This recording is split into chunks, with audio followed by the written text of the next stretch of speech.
right, good afternoon, and welcome to the first Supporting Inclusive Practices webinar event, our Welcome and Overview. We appreciate your time and attendance and look forward to working with all of you throughout the year as we move the needle forward with inclusive practices, policies, and cultures. We know that a few folks are still joining us, so we'll let them go ahead and add on, but this event is being recorded and archived for sharing and review, and the link to the recorded webinar event will be sent to the confirmed participants through the OMS, as well as posted to our Padlet wall. For those of you new to Zoom, please be sure that your microphones and your videos are muted and turned off or disabled to avoid competing and background noise throughout the event. You're able to engage using the chat feature, so feel free to use that where you can post questions either directly to individual participants or to us as the team. So let's get started. We'd like to introduce ourselves. My name is Kristen Brooks, Executive Director with the Riverside County Office of Education. I've been on board with SIP for the past 4 years now, and I believe in the power of coherent leadership. And for systems change, really to support all learners with relationships at the core, and I'm excited for a new year in SIP, so welcome. All right, hi, I am Dr. Seema Khare. I am new to SIP this year, and I'm very excited about joining this great team. I also, like Kristen, believe in inclusion. If not, I would not be here. Yeah, I have a background as a trained school psychologist, and I've also worked in management with nonprofits, leading teams through change.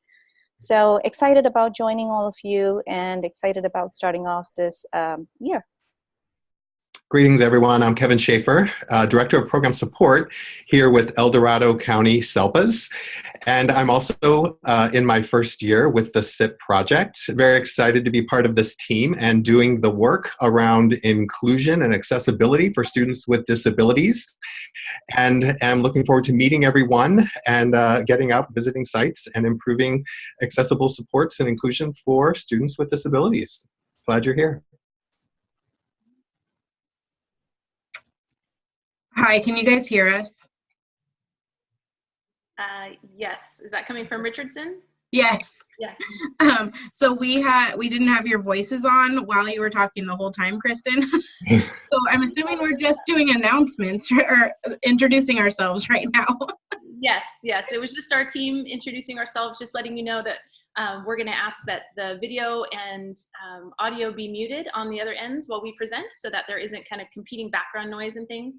And this event will be recorded and archived so that you guys can view this and also share it at a later time. Yay, perfect. Thank you. All right, no problem. Kale, I think we're ready for the next slide. Or Kevin, either. All right, so here's what to expect throughout the webinar. We just did an introduction to the team for SIP, but we're going to be talking about our mission and our goals throughout the project and really the elements of inclusion rooted in culture, policy, practice with leadership at the center. Seema is going to take us through the logic model and talking about our different partners and expectations and outcomes, and really a brief introduction to the blueprint, which is what we'll be talking about throughout the year, beginning with envisioning. And then Kevin's going to lead us through an overview of the Plan, Do, Study, Act worksheet, which is a document that you will be working on with your teams throughout the year. So when we sent that out in advance, just again, a clarification, that's not something that needed to be completed prior to this webinar. It's really a working document that will probably form and morph into several iterations before the end of the year. But that's really kind of that tangible document to submit at the end of the year. And then we'll wrap up and talk about next steps and then different SIP events that have already been scheduled with many more planned for the future that we will be sharing with you along the way. And never to forget a survey and let us know how we're doing to make sure that we are always providing the best service and supports that we can to our districts statewide.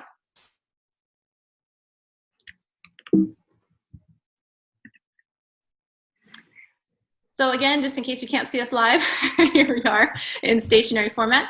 But those are our email addresses there. Please feel free to reach out to any one of us. Kevin is located in the north in El Dorado. Seema is in the Oakland area, and then I'm down in Rancho Cucamonga, Southern California region. But we are all available to you statewide. So please never hesitate to reach out, phone or email, anytime you guys have questions regarding the project or really how to move your system forward.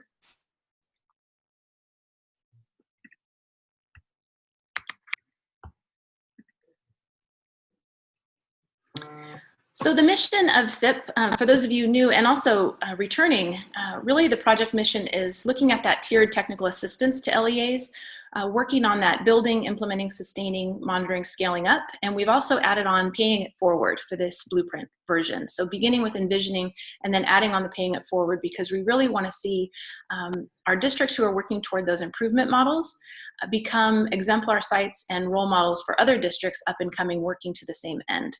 So really that paying it forward piece is integral to this. The focus is on pre-K through third grade. As you know, or many of you know, the project originally started with K through 12, but we're not forgetting about our fourth grade and up population as much as really focusing on early childhood ed and where we know our students are beginning their first educational careers and how to then grow inclusion so that it's not something different as kids age, it's just what they've come to expect. And the focus again being those sustainable cultures, practices, and policies. Again, going back to that coherent leadership at all levels of the organization.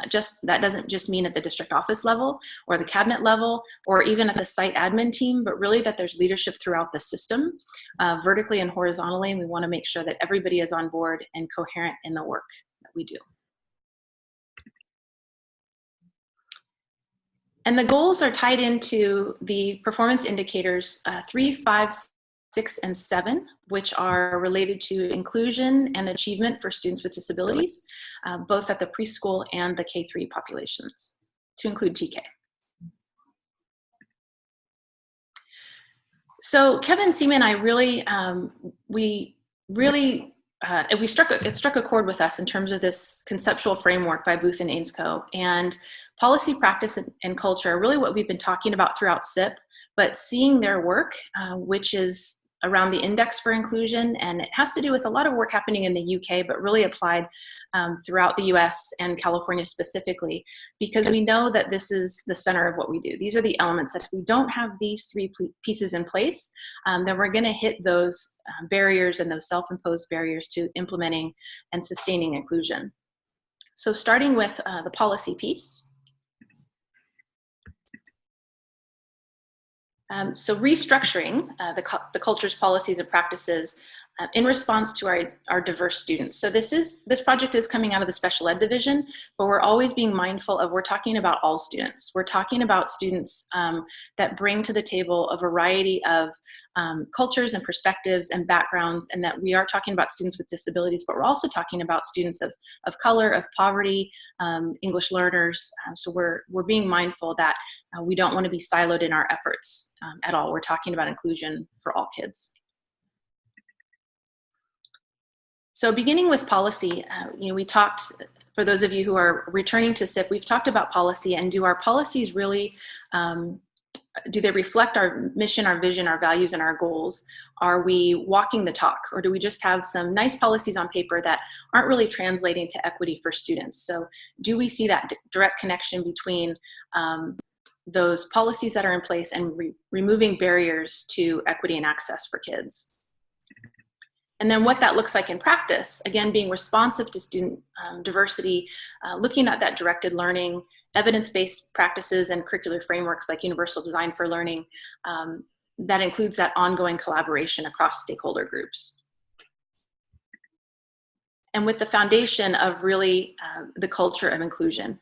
And so the important piece of this culture part is that it is just a way of doing business, right? Inclusion is just what we do that's good for kids, regardless of transitions between maybe changes in leadership, with staff turnover, with fiscal obligations and things, that the culture of inclusion will withstand the test of time.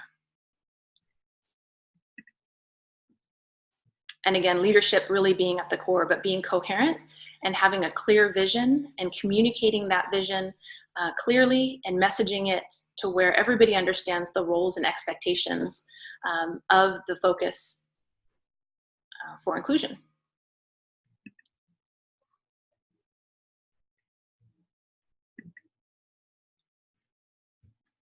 So go ahead, Seema's gonna take us through the logic model. All right, okay, so I'm going to take you through the SIP logic model. And for those of you who have been with SIP before, SIP before, you might be familiar with the logic model. Some of the content within it, of course, has changed for this year. And we will go through each of these segments in the upcoming slides. But I wanted to kind of go through what is the method to this madness. So kind of what is the logic behind the model? And the way we at SIP believe this to be is, so we believe that if we provide access to certain inputs and engage your facilitation in certain activities, then that will lead you to achieve certain outputs, right? And we see these outputs more as competencies and capacities that will then enable you to easily realize the outcomes that we are looking for. So that's really what this logic model is all about. And I'm going through this logic model not because we're just doing it for the sake of doing it. There are two purposes. One, it helps you learn about SIP more. And the second thing is it also really lays down very clearly what the expectations are, especially with regards to the activities and the outputs. Okay, so we hope that this will be a really good in-depth look at what you can expect through the project. Okay, so if you can move forward.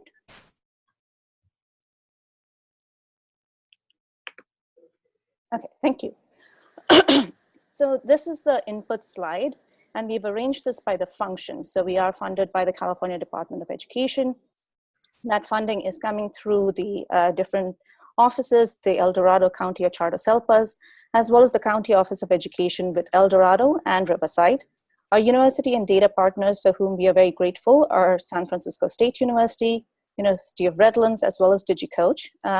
For those of you who are not familiar with the DigiCoach, I really encourage you to go and check them out, Google them. But they're a really great classroom walkthrough tool. It's a really easy digital medium for you to observe and give feedback to your educators, staff on inclusive instructional practices within classrooms. Okay, grantees, I'll be getting to them in the next slide. But the resources and supports that are provided are through regionalized technical assistance, and that is done through exemplars. But we as the SIP team are also there for you. So as Kristen mentioned, feel free to reach out to any of us. We have our contact information. And then we also have Padlet, where we are posting all the resources we have, as well as a recording of all the webinars and trainings that we provide. Okay, so next slide, please. This is our list of grantees for this year, and we are very, very excited to have you on board. Thank you for being a part of SIP. And really looking forward to great collaborative partnerships this year between the SIP team, between the exemplars, as well as the improvement sites. At this point, I believe all the exemplars and the improvement sites have been, you know who you are assigned to. So that's good. If you have any questions, please reach out to us. Okay. All right, so we finished inputs, moving on to activities. This is the list of the SIP logic model activities, and I am going to go through this in a little bit more detail in the next slide. So Kevin, if you could just switch to the next slide. Because what we have here is the activities, but also the related expectations to those activities. And we've categorized that or organized it by exemplar sites and improvement sites. Now you will see that not all activities are mandatory. Some are required, but some are recommended as a best practice. And the improvement sites don't have to participate in all the activities. For example, the exemplar launch event was conducted in July of this year and was attended solely by exemplars. But some of the required activities in this slide are attending the Spring Institute, which will be really the culmination event for this year. And we'll be really looking at what we achieved, what we learned, and where we're going. The engagement in the hosted webinars, which is including this one, is a mandatory activity, is a required activity. And we encourage that because a lot of our training and focus for the year is imparted through those webinars. Another thing that is required is completing the RCA or the action plan. And RCA is a root cause analysis. So we do require that at each of your sites, you complete a root cause analysis and submit an action plan based on that root cause analysis to SIP by the end of the year. The PDSA continuous improvement worksheet that we will be covering through this webinar is part and parcel of that. Some of the recommended as best practices are the institute that CHIME hosts, and thank you so much to CHIME for hosting that. But the professional development, creating inclusive environments is something that is really valuable, and we encourage all of you to attend. Other practices that we encourage are bi-monthly classroom walkthroughs, data collection and analysis, and of course, all of these are in the framework of engaging in practices of continuous improvement. So moving on to the next slide of activities, site tours and professional development are also recommended as best practices. With regards to site tours, what we do encourage exemplar sites to schedule and offer to improvement sites are options for site tours. The recommendation is for 2 site tours in fall and 2 site tours in spring. And of course, for the improvement sites to avail of that opportunity and to participate in those tours. The requirements here are for the exemplars to host quarterly meetings for their assigned improvement LEAs. And the idea behind that is really to touch base, to strengthen those relationships, to know what are the issues and concerns that are going on, and the same being the rationale for the engagement in the quarterly meetings, which will be held between the exemplars, the SIP team, and CDE. The expenditure reports submission to CDE and maintaining backup documentation is common to both exemplar and improvement sites, and that is really the sum total of all the activities. So at this point, if there are any questions, feel free to type them in the chat box. We can pause a bit just in case you have any questions.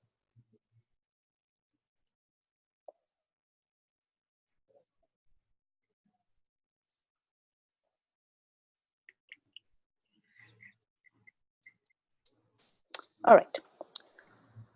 Well, I don't see any questions coming up, so maybe I was crystal clear, or maybe I was very dense. But either way, welcome your questions. If not at this time, then later in person or over email, whatever works for you.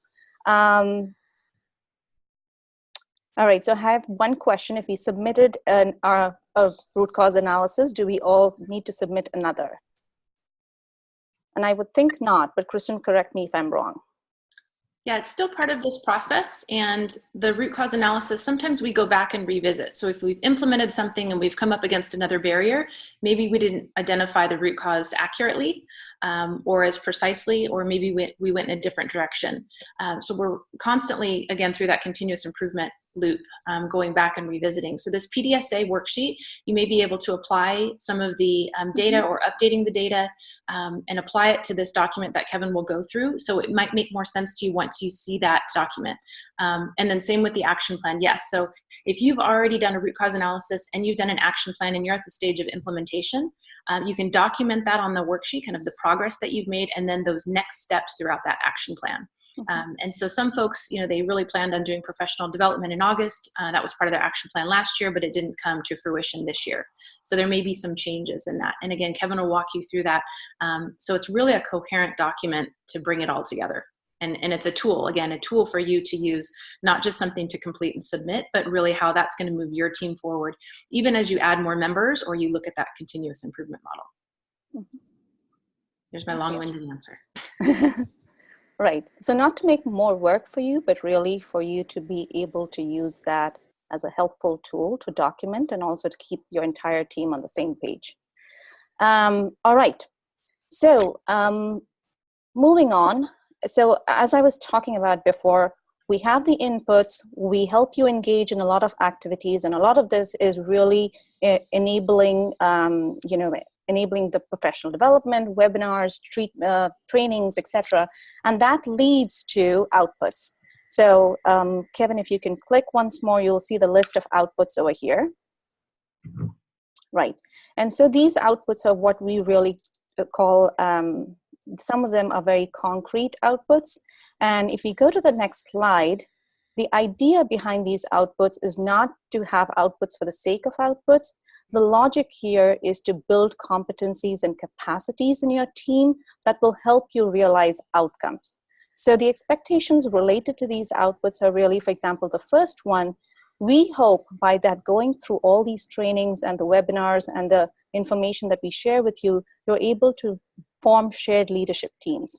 Now, there's a lot of research that supports this concept of shared leadership teams, and we expect them to have coherence. And we don't talk about coherence in the sense of alignment. We are talking about it more for those of you who are familiar with Fullen's work on the coherence framework, really having a shared purpose. And that purpose is focused on inclusion.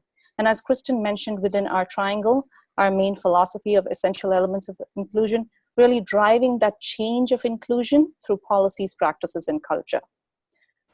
We already mentioned the submission of the SIP based on a root cause and a strategic action plan based on a root cause analysis. But the idea behind that is when you have teams engaged in conducting root cause analysis and comfortable with that, then it leads to the practice of teams who will continue to hopefully use that tool to analyze and solve any problem that comes up. And when you're going through a change such as inclusion, those problems are going to come up. So we are really giving you the tools that will enable you to use root cause analysis in a systematic and regular manner. Data collection, analysis, progress monitoring, analysis, all of that is again one of the capacities that we hope to build in you, and therefore the PDSA worksheet and all of that we are going to cover within this webinar. With regards to the last 2 points, the record maintenance, any record that you are giving or receiving as an exemplar or an improvement site, it would be a good idea to maintain records of that just for purposes of your participation within this project. As far as your participation within SIP hosted events, which is webinars and trainings, we will maintain a record of that. All right, so I hope that was all clear in terms of expectations. So finally, we get to outcomes. And as I said, outcomes are really best practices. If you go into the literature and research and you look at what an ideal inclusive organization should be, all these points have come from those. So we have outcomes. Kevin, if you click twice, you'll find outcomes at the organizational level and the classroom level. And we hope that leading you through the path of inputs, activities, outputs will help you become organizations that are the true model of the best inclusive organizations. And these are indicators of that. So if you go to the next slide, we can clarify what we mean by some of these outcomes. For example, if you click once, Kevin, the clarity of vision across stakeholders.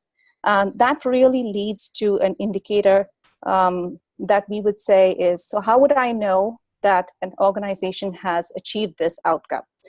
So if you click once, I would know that if I walked into an LEA or district and I was talking to stakeholders at multiple levels, are they able to articulate the vision? So that would be one indicator of that outcome. So Fullen talks about this as in talk the walk.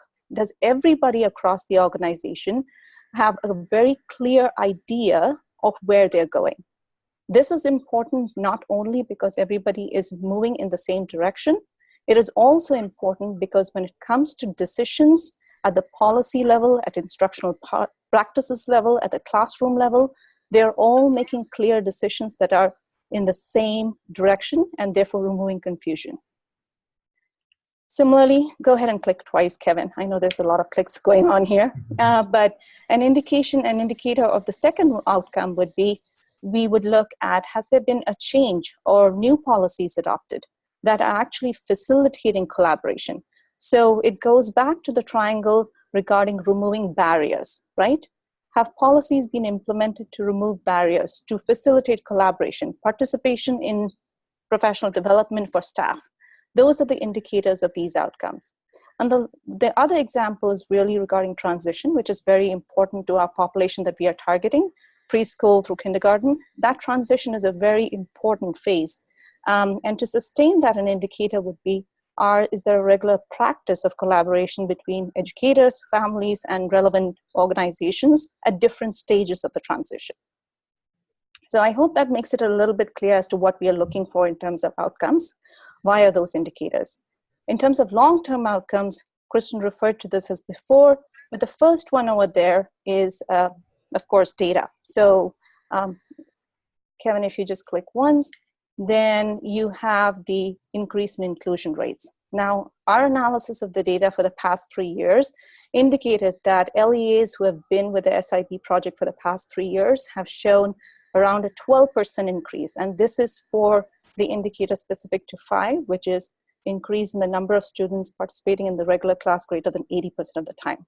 That's huge, right? 12% increase. And then one of the outcomes that I am particularly, have an affinity for is, Kevin, if you could click once more, is the participation in networks and organizations. So an indicator of that would be, you have come through this long process, you've had really good expertise, you've had really good experiences, some good, some bad, but those are all learning experiences. Are you able to serve as a model and resource that to other LEAs? Are you able to share what you have learned and thereby disseminate the message of inclusion? So those are some of the outcomes that we are looking for and hoping that all our SIP grantees will achieve. All right. So before I move on to the blueprint, are there any other questions?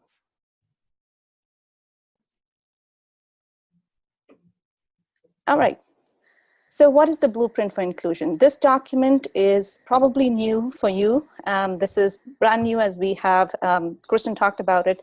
It really connects with our mission. And we will be covering segments of this in much more detail during our following webinars this year. But what we believe the blueprint to be is steps that any organization needs to take in order to form a sustainable and scalable inclusive organization, right? I'm not going to go into too much detail at this point, but you can definitely look at all the different segments in this.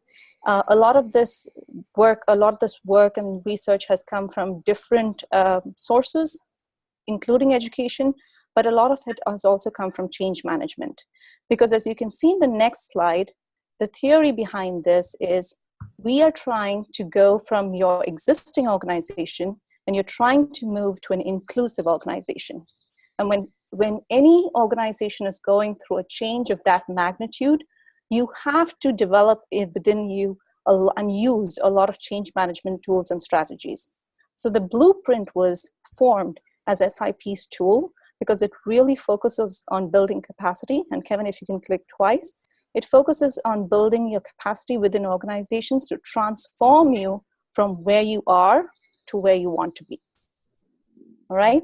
So I'm going to leave you with that rationale for the blueprint. Really excited to share it with you in the next upcoming webinars. And now I'm going to turn it over to Kevin for the PDSA section.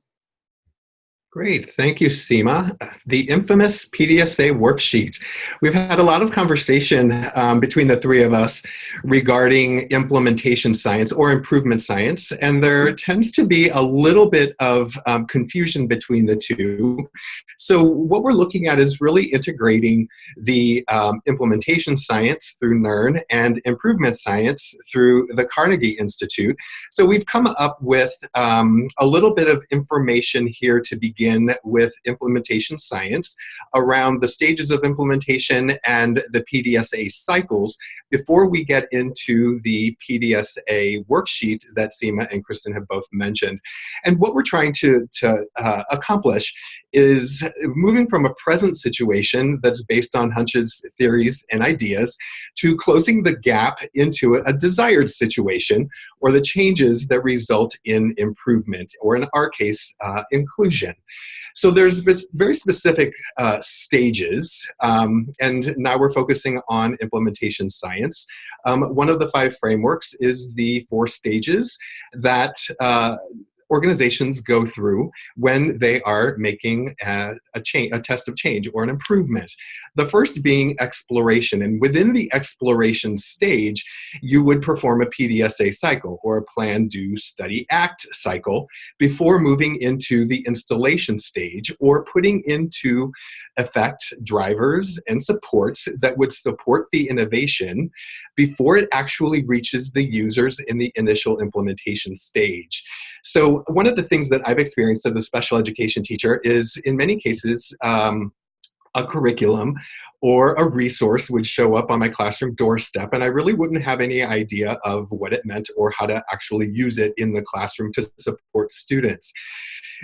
In those cases, the organization, the leadership, didn't go through the process of exploring whether or not I actually needed that to assist my students in their achievement. They didn't explore whether the tool was actually the tool that was necessary.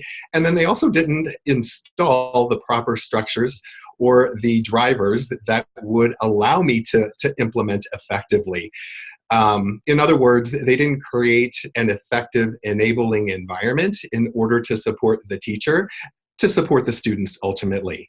Then in the initial implementation is the small test of change that would allow us to perform empathy interviews, to collect the data, all of the systems that have been put in place to judge whether or not it has been successful. And in the initial implementation stage is generally where there's a bit of awkwardness happening. And this is the stage also where implementation processes break down.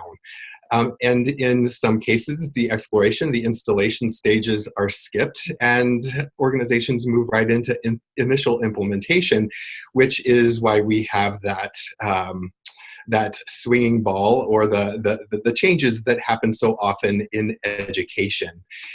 Which means we never really get to the full implementation stage. And the full implementation is where you would see the innovation being utilized effectively across the organization. The way we move from stage to stage is the PDSA cycle, the Plan, Do, Study Act. And the other thing that we also have to consider is this is not an immediate process, that we are looking at least 2 to 4 years into the future to create effective change. And as we know, the pendulum swings, and we move on to the next shiny object before looking at implementation of that innovation through a lens of sustainability, scale up, and innovation. As I said, moving through the stages requires a look at the data and actually doing the implementation, studying the results, and then adjusting what we are going to do in terms of our approach. It looks in the graphic like this is a process that's fairly linear, but know that we could spend time exploring innovations through the PDSA cycle, moving on to installation, and within the installation realize that we may not have the resources, the innovation may not be a fit, we may not have the capacity, which would send us back to the exploration stage to consider other innovations. So this is not a linear process. It's a process that, because we're looking at data, moves us from stage to stage, forward as well as backwards, which is also why we look at a longer implementation process. When we get to the PDSA worksheet, as Seema and Kristen mentioned, it's not something that you complete next May. It's a working document that you will complete among your shared leadership team to ensure that you're moving forward through the stages based on the PDSA work cycle across not just this year, because you may not complete the PDSA worksheet that we'll show you in just a second. You may not complete it because you haven't completed the PDSA cycle within that year. So just keep in mind that it is a working document that actually lays out on each page PDSA stages. So the plan section, that allows us to look at the change to be tested or implemented. It's where we're really looking at the innovation, collecting the team, what's our meeting schedule, etc. And then when we get to the D, or the do stage, we're looking at carrying out the test or change. It's where the rubber hits the road. It's when users actually experience the innovation in the way that we had planned.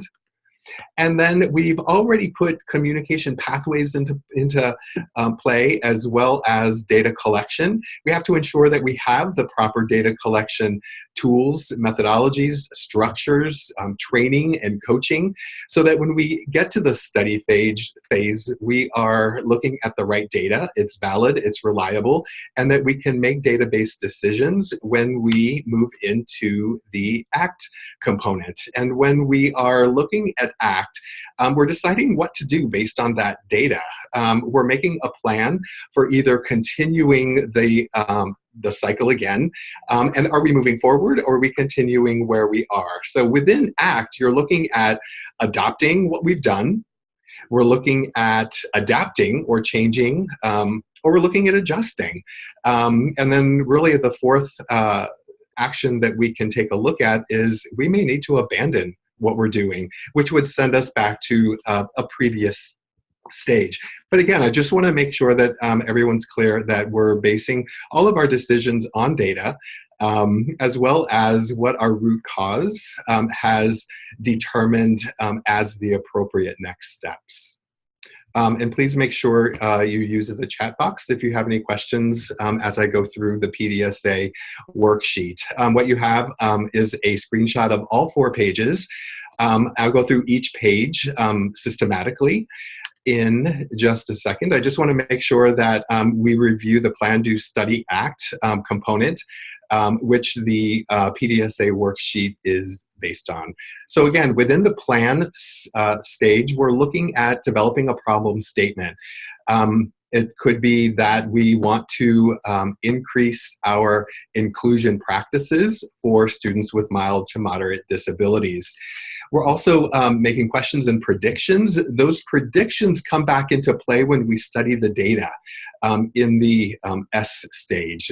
When we study the data, we want to look back at the plan stage, and we want to make sure that we've made the progress, or if we study the data and we don't make the progress that we had expected, then that would determine what we do when we get to the ACT stage. We make a plan to carry out. We want to identify who. What is the size of the test of change? What is the innovation? When will we come back to study the data? And where will the plan stage or the innovation implementation stage take place? And then make a plan for data collection. That data piece is of critical importance.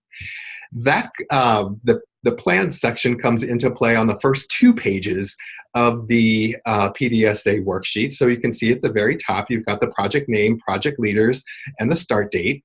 And then you, with your shared leadership team, you've determined what your problem statement will be. And then you're going to begin the plan, answering the plan questions. So what is the goal? And then there's your prediction of the result that you'll come back to in the study phase. How will the improvement team know the goal is met? What are those concrete measures that we would expect to study to show that we've made progress or lack of progress? Describe the process and tools to be used to determine root cause. We've had discussions with a number of our participating grantees, and their questions were, what does determining a root cause look like?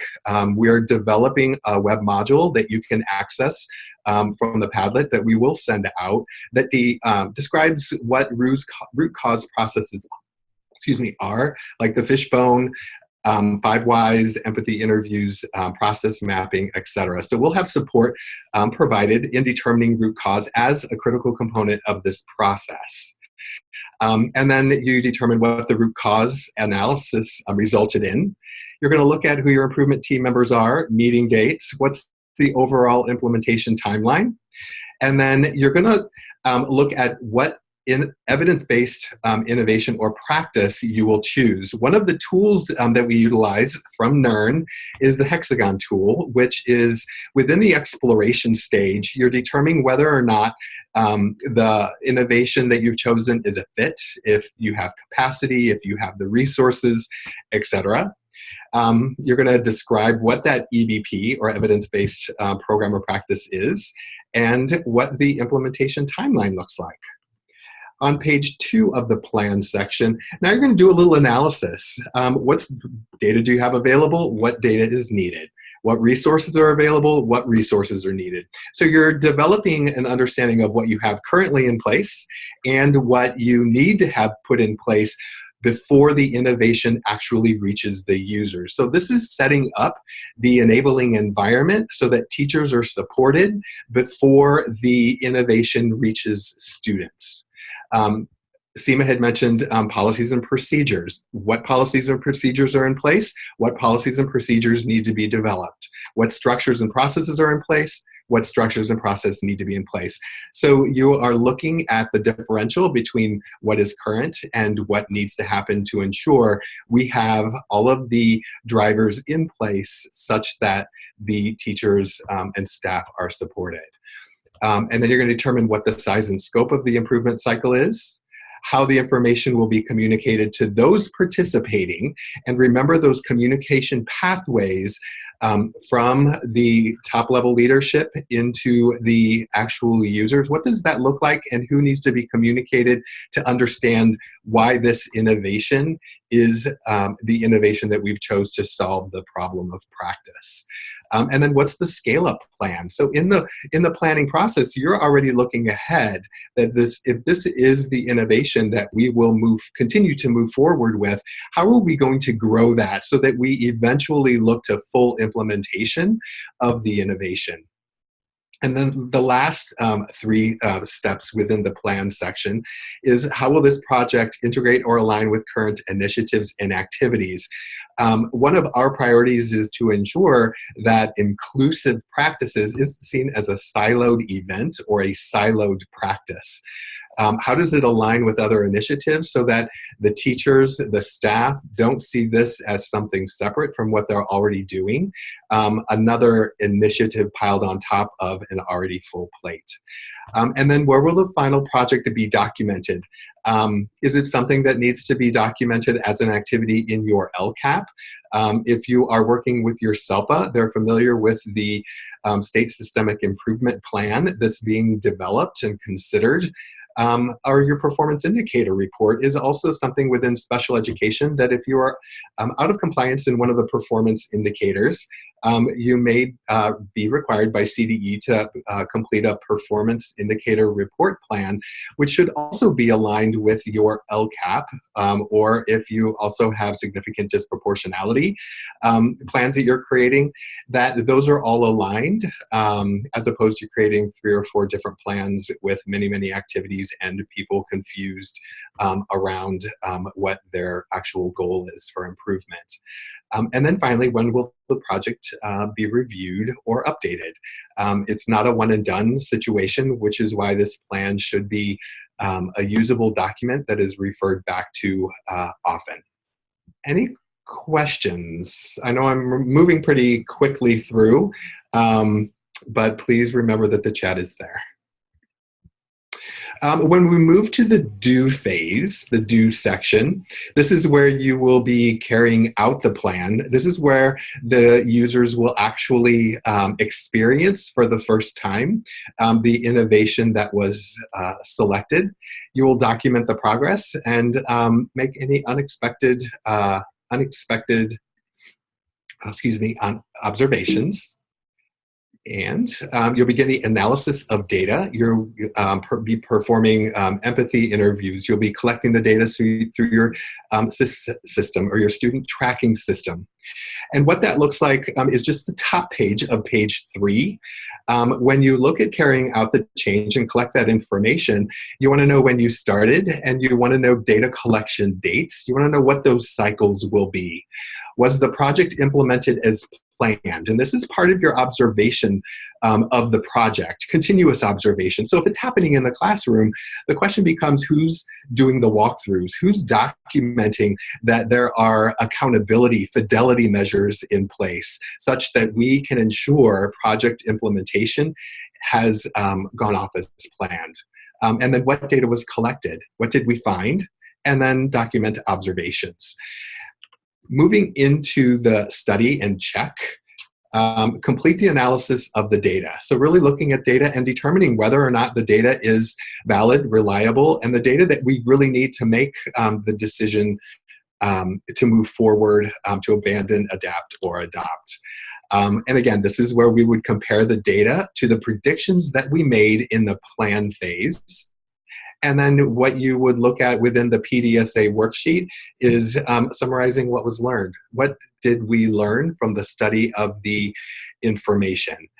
We don't want to keep doing the same thing if it's not working. We need to make sure that we are monitoring the progress of the implementation based on that data, so that when we get to the act or adjust phase, we have a plan in place to ensure that it continues moving through those stages.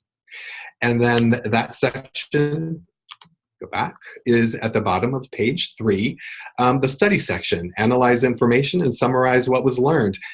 You're looking at the feedback that was received, what quantitative data and what qualitative data was received in order to base our decision on next steps. Who provided the feedback and how? And then from what levels of the organization was feedback received? Was it at the classroom level, the site level, the district level? How was that information collected? How was it received? And is it the information that was collected, is it the same information that was received in order to actually do the analysis of that data? And then again, compare those results to the prediction. That will give us either we're right on track information, or it will show us that we have a gap in what we thought would happen as to compared as to what actually happened. Which moves us into the act or adjust section. And you're asking the question, what changes need to be made? What are we going to do about the information that was collected and analyzed from the data?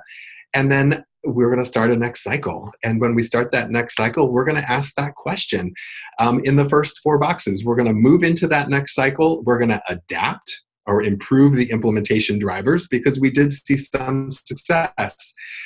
We may have met the prediction, which would cause us to adopt and fully implement or embed the change, which would allow us to move from the initial implementation stage that we talked about earlier into full implementation or the scale up component. We would look at how are we going to innovate based on the data that was received to make it even better. Or what we hope doesn't happen is that we didn't find any positive results because we didn't explore the innovation in such a way that gave us data early on to move in a different direction. But through the PDSA cycle, we learned from the data that we did not find positive results for students, and therefore we need to abandon what we've done and go back to the exploration stage. So then answering the two main questions, what adjustments must be made for the next cycle, and what will be the size and scope of the next test? Will we scale up, or will we move back to a previous stage to start the process over so that we can gain that traction and meet the needs of our students around that problem statement?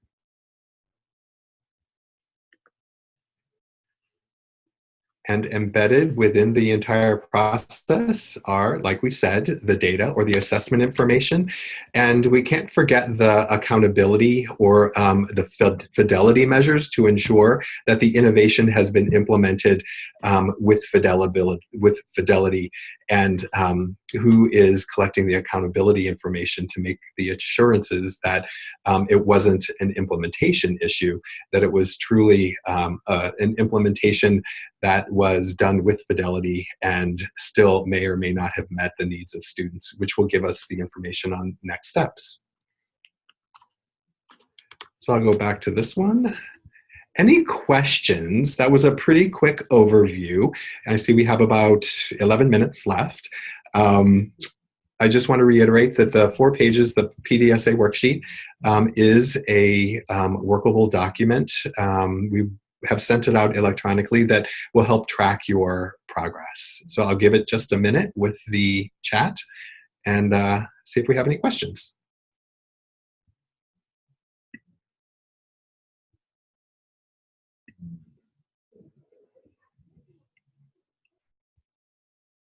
I will take that as a no. And I would like to invite Kristen and Seema we have a slide with next steps and who's responsible for those next steps. And then we have the description of the activity, the deliverable, the deliver to whom, and due by. So SIP directors will schedule quarterly meetings with exemplars. And then the deliverable is that log of those scheduled meetings, and we will deliver that information to the California Department of Ed, and we will have that schedule out by the end of August. The exemplars are responsible for scheduling quarterly meetings between exemplars and improvement sites to check in, to plan, etc. And those same logs will be delivered to Dr. Cuddy by the middle of September. And then also the exemplars will schedule options for site tours, at least 2 each in the fall and spring.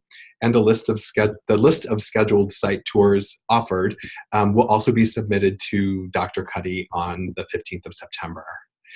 And then all grantees, the calendar of SIP events, which we will get into next, please pay attention to September 25th, 2018 is our first SIP webinar, which goes back to the blueprint that Dr. Cuddy referred to in the first stage being envisioning.